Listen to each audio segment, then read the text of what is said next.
বাজারে কিন্তু এখন খুব সহজেই শুকনো মাশরুম পাওয়া যায়। আজকে আপনাদের সাথে শুকনো মাশরুমের খুব সহজ একটি রেসিপি শেয়ার করব। এটা মাশরুমের ভাজিও বলতে পারেন বা ভুনাও বলতে পারেন। মাশরুম কিন্তু উচ্চ রক্তচাপ এবং ডায়াবেটিসের জন্য খুবই উপকারী একটি খাবার। শুকনো ওয়েস্টার মাশরুমটা খেতে কিন্তু ভেজিটেবলের মতোই লাগে। তো এটা তৈরি করার জন্য এখানে আমি শুকনো ওয়েস্টার মাশরুম নিয়েছি প্রায় 50 গ্রাম। এখন হালকা কুসুম গরম পানিতে আমি মাশরুমটাকে প্রায় 10 মিনিটের মতো ভিজিয়ে রাখবো। তো 10 মিনিট পর দেখুন এটা ফুলে কতটা ডাবল হয়ে গেছে। এখন এটাকে আমি খুব ভালো করে ধুয়ে পরিষ্কার করে নেব। তো পরিষ্কার করে নেওয়ার পর আমি মাশরুমগুলোকে একটি ছুরির সাহায্যে এভাবে কুচি কুচি করে কেটে নেব। এখন চলে যাচ্ছি মূল রান্নায়। একটি প্যানের মধ্যে 3 টেবিল চামচ তেল, 2 চা চামচ রসুন কুচি দিয়ে কিছুক্ষণ ভেজে নেব।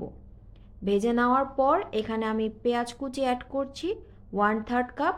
পেঁয়াজটা ভেজে নেওয়ার পর যখন একটু নরম হয়ে আসবে তখন এখানে অ্যাড করব কুচি করে রাখা মাশরুম। এখন কিছুক্ষণ নেড়েচেড়ে অ্যাড করব পরিমাণ মতো লবণ।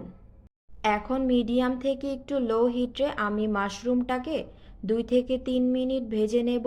তো ভেজে নেওয়ার পর এখানে আমি এক এক করে অ্যাড করব 1/2 চা চামচ আদা রসুন বাটা, 1/3 চা চামচ গুঁড়া মরিচ, 1/4 চা চামচ করে গুঁড়া হলুদ এবং জিরা গুঁড়া, 1/3 কাপ আলু কুচি। আলু কুচিটা দিলে এটা টেস্ট আরেকটু বেড়ে যাবে।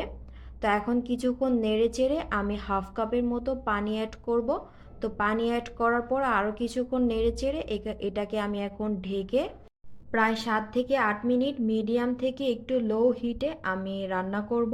তো ঢাকনা খোলার পর এখানে দিয়ে দিচ্ছি 2টি কাঁচামরিচ, মাঝখান দিয়ে এভাবে চিড়ে নিয়েছি। এখন 5 মিনিট একটু লো হিটে ভাজা ভাজা করে নিলেই হয়ে যাবে এই শুকনো ওয়েস্টার মাশরুমের ভাজি বলতে পারেন কিংবা ভুনা বলতে পারেন।